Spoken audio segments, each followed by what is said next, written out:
भीमराव अंबेडकर ने किया दलित वर्ग को समानता दिलाने के लिए संघर्ष।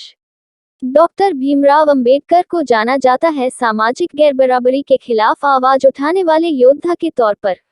सोहना से विधायक संजय सिंह ने कहा कि बाबा साहेब भीमराव अंबेडकर का जीवन संघर्ष और सफलता की ऐसी अद्भुत मिसाल है जो शायद ही कहीं और देखने को मिले। डॉक्टर भीमराव अंबेडकर का नाम आते ही भारतीय संविधान का जिक्र अपने आप आ जाता है।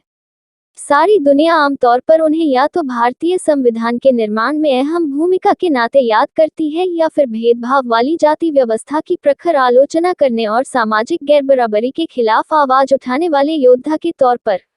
विधायक संजय सिंह जिला लघु सचिवालय के सभागार में बाबा साहेब डॉक्टर भीमराव अंबेडकर की 131वीं जयंती के अवसर पर जिला स्तरीय समारोह में बतौर मुख्य अतिथि उपस्थित लोगों को संबोधित कर रहे थे। इससे पहले संजय सिंह ने बाबा साहेब डॉक्टर भीमराव अंबेडकर के चित्र पर पुष्प अर्पित किए और जिला स्तरीय कार्यक्रम का दीप प्रज्वलित कर शुभारंभ किया। उन्होंने कहा कि पूरा देश संविधान के रचयिता डॉक्टर भीमराव अंबेडकर के जन्मोत्सव के रूप में 14 अप्रैल के दिन को मनाता है।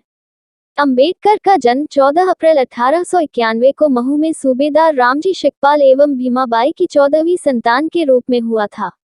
अंबेडकर का परिवार मराठी था और वो मूल रूप से महाराष्ट्र के रत्नागिरी जिले के अंबडवेका गांव ताल्लुक रखते थे। मां का नाम भीमाबाई सकपाल था। अंबेडकर के पिता कबीरपंथी थे।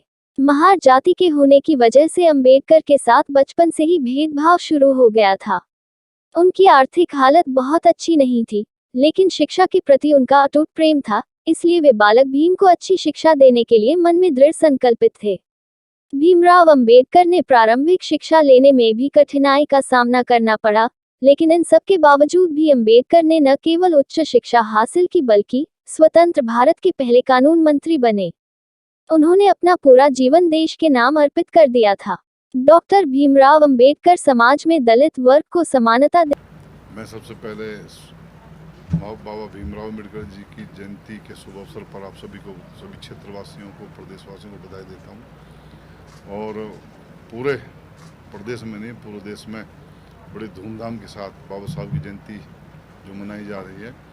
और मैं समझता हूँ बाबा साहब के जो सपने, बाबा साहब का जो काम करने का तरीका और जो उन्होंने संविधान में उन्होंने जो सभी समाज, सभी वर्गों के लिए जो अपनी बात रखी, अगर उसको सच्चाई अगर मैं कहूँ तो उसको अगर पूरा करने का जो काम कर रहे हैं, तो हमारा जो नेतृत्व माननीय नरेंद्र मोदी जी, हमारे प्रदेश के मुख्यमंत्री मनोहर लाल जी, क्योंकि बाबा साहब का जो सपना था हर गरीब व्यक्ति, चाहे वो किसी समाज, किसी वर्ग का हो, उसको उसका अधिकार मिले। उन्होंने जो संविधान में जो बात की, फंडामेंटल राइट की बात कही, इसी के साथ साथ उन्होंने उनकी ड्यूटी का भी उन्होंने जरूर कहा कि भाई एक आम नागरिक का क्या कर्तव्य संविधान के प्रति होना चाहिए। और उन्होंने जो विकास की जो बात बाबा साहब ने उस टाइम जो सपना देखा था कि हर व्यक्ति को मकान मिले, एक कहते हैं रोटी, कपड़ा और मकान, जो बाबा साहब का सपना था और जो आज हमारे नेतृत्व पूरा कर रहा है। और जो इसमें संविधान में सभी को क्षेत्रों को ध्यान में रखते हुए, ख़ास तौर से हर वर्ग का ध्यान रखते हुए उन्होंने जो बात की है और पूरे देश में धूमधाम के साथ मनाई जा रही है।